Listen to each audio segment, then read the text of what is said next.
ఆచి chicken masala. YCP నుంచి జనసేనలో చేరిన మాజీ మంత్రి బలినేని శ్రీనివాస్ రెడ్డి వ్యవహారం కూటమి పార్టీలో హాట్ టాపిక్ గా మారింది. వైసీపీ ప్రభుత్వంలో పవిత్ర తిరుమల లడ్డూని కల్తీ చేసి భక్తుల మనోభావాలు దెబ్బతీశారని కూటమి నాయకులు గగ్గోలు పెడుతున్నారు. జనసేనాని డిప్యూటీ సీఎం కూడా లడ్డూ వ్యవహారంపై ప్రశ్నించమని ఆ పార్టీ నాయకులకు చెబుతున్నారు.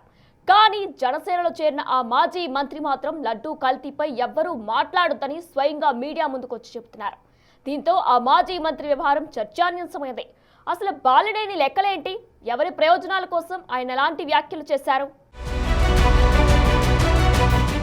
ప్రకాశం జిల్లాలో మాజీ మంత్రి బాలినేని శ్రీనివాస్ రెడ్డి వ్యవహారం మరోసారి హాట్ టాపిక్ గా మారింది. గత ఎన్నికల్లో వైసీపీ నుండి పోటీ చేసి ఓటమి పాలైన బాలినేని శ్రీనివాస్ రెడ్డి సేఫ్ జోన్ లో ఉండాలని భావించారు, లేక ఆ వైసీపీ అధ్యక్షుడిపై కోపమో ఏమో గాని ఏడాదిన్నర క్రితం జనసేన పార్టీలో చేరారు. ఎన్నికలైన 6 నెలలకి తన బంధువైన జగన్ కు గుడ్ బై చెప్పి జనసేనాని పవన్ కళ్యాణ్ సమక్షంలో ఆ పార్టీ గూటికి చేరిపోయారు. జనసేనలో చేరిన బాలినేని ప్రకాశం జిల్లా రాజకీయాలకు దూరంగా హైదరాబాద్ కే పరిమితమయ్యారు.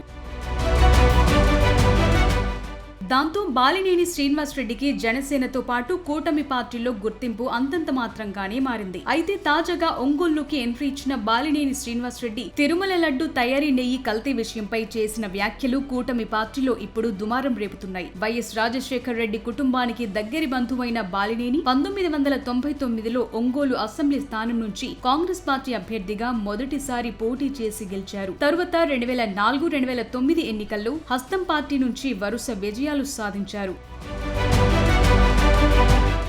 వైఎస్ఆర్ మరణం తరువాత 2012లో కాంగ్రెస్ తో పాటు ఎమ్మెల్యే పదవికి రాజీనామా చేసి వైసీపీలో చేరారు. అప్పట్లో జరిగిన ఉప ఎన్నికల్లో వైసీపీ పార్టీ నుంచి గెలుపొందారు. 2014 ఎన్నికల్లో మరోసారి వైసీపీ నుండి పోటీ చేసిన బాలినేని ఓటమి పాలయ్యారు. ఆ ఎన్నికల్లో తన ఓటమికి అప్పటి ఎన్నికల్లో ఒంగోలు ఎంపీ అభ్యర్థిగా పోటీ చేసి గెలుపొందిన తన బావమరిది జగన్ బాబాయ్ వైవి సుబ్బారెడ్డి కారణమని ఫీల్ అయిన బాలినేని అప్పటి నుంచి ఆయనతో అంటీ ముట్టనట్లుగా ఉంటున్నారు. క్యాడర్ కూడా అదే విధంగా మారిపోయింది. దీంతో సొంత బావమరుదులైన బాలినేని శ్రీనివాస్ రెడ్డి, వైవి సుబ్బారెడ్డిలకు మధ్య గ్యాప్ స్పష్టంగా కనిపిస్తూ వచ్చింది.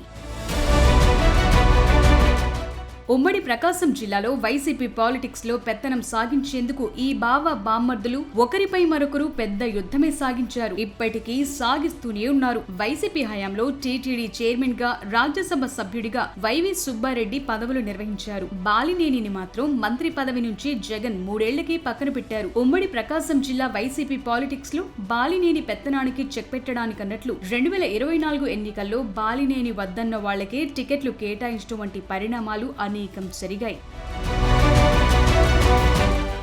మొదట్లో పార్టీలో ప్రకాశం జిల్లా వైసీపీలో అంతా తానే నడిపిన బాలినేని శ్రీనివాస్ రెడ్డి తాను ఎదిరిదే పరిస్థితికి రావటానికి వైవి సుబ్బారెడ్డే కారణమని తన సన్నిహితుల వద్ద పలుసార్లు ఆగ్రహం వ్యక్తం చేశారట. సందర్భం వచ్చిన ప్రతిసారి తనపై సొంత పార్టీ నేతలే కుట్రలు చేస్తున్నారని, వారి అంతు చూస్తామంటూ రగిలిపోయేవారు. గత ఎన్నికల్లో వైసీపీ నుండి పోటీ చేసిన బాలినేని శ్రీనివాస్ రెడ్డి మరోసారి ఒంగోలులో ఓటమి పాలయ్యారు. అప్పటికే వైసీపీలో అసంతృప్తిగా ఉన్న బాలినేని ఓటమి తరువాత జనసేనలో చేరుతారంటూ మొదట ప్రచారం జరిగింది.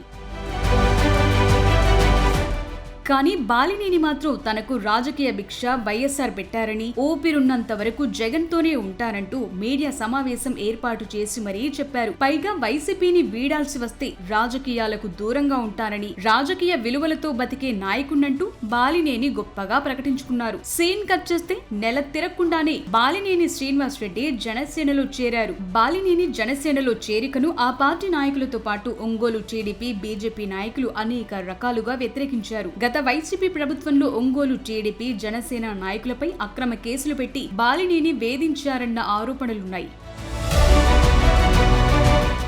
ఈ నేపథ్యంలో బాలినేని జనసేనలో చేరినా సైలెంట్ గా ఉన్నారు. బాలినేని జనసేనలో చేరి ఇప్పటికీ ఏడాదిన్నర దాటింది. అప్పటి నుండి ఒంగోలు రాజకీయాలకు ఆయన దూరం మెయింటైన్ చేస్తున్న చుట్టం చూపుగా అప్పుడప్పుడు ఒంగోలుకొచ్చి వెళుతున్నారు. అయితే తాజాగా ఒంగోలు వచ్చిన బాలినేని శ్రీనివాస్ రెడ్డి తిరుమల శ్రీవారి లడ్డూలో కల్తీ నెయ్యి వాడకంపై స్పందించారు. నెయ్యి కల్తీ జరిగిందని టీటీడీ మాజీ చైర్మన్ వైవి సుబ్బారెడ్డి చెప్తున్నారని, కల్తీ చేసిన వారిని పైనున్న వెంకటేశ్వర స్వామి, కింద ఉన్న సిట్ చూసుకుంటుందని చెప్పారు.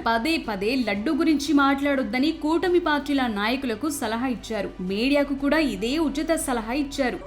నెయ్యి విషయంలో క్లియర్గా చైర్మన్ గారు కల్తీ జరిగింది కానీ నాకు సంబంధం లేదన్నారు.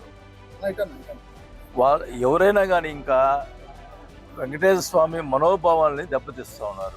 గూగుల్ దాని గురించి చేసి భక్తులు అందరూ కూడా బాధపడతా ఉన్నారు. ఇంకా దాని విషయం వదిలేయండి. ఆ వెంకటేశ్వర స్వామి చూసుకుంటాడు. ఎవరు తప్పు చేశారా, ఎవరు ఇది చేశారా, వెంకటేశ్వర స్వామి చూసుకుంటాడు. ఇంకేమనుంటే సిబిఐ చూసుకుంటాడు.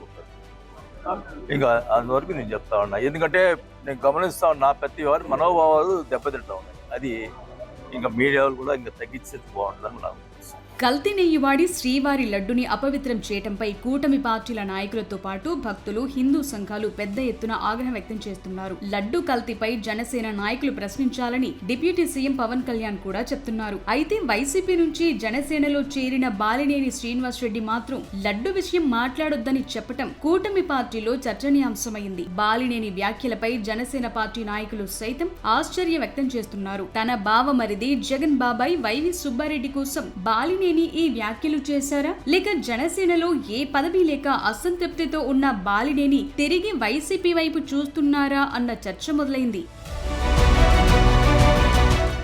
మొత్తానికి శ్రీవారి లడ్డు కల్తీ విషయంలో బాలినేని మదిలో ఏముందో, ఆయన వ్యాఖ్యలు ఎవరికి మేలు చేయాలనో అన్నది ఆయన వర్గీయులకే అంతుపట్టడం లేదట. బాలినేని భవిష్యత్ రాజకీయం ఎలా ఉండబోతోందన్న చర్చ మాత్రం జోరుగా సాగుతోంది. పదవి వచ్చినా రాకపోయినా పార్టీలో ఉంటానని చెప్తున్న బాలినేని అసలు పార్టీలో కొనసాగుతారా, లేక తిరిగి సొంత గూటికి చేరుతారా అని కూడా స్థానికులు చర్చించుకుంటున్నారు. రాజకీయాల్లో ఏ రోజు ఏదైనా జరగొచ్చు. మరి బాలినేని పాలిటిక్స్ ఎలా ఉంటాయో చూడాలి.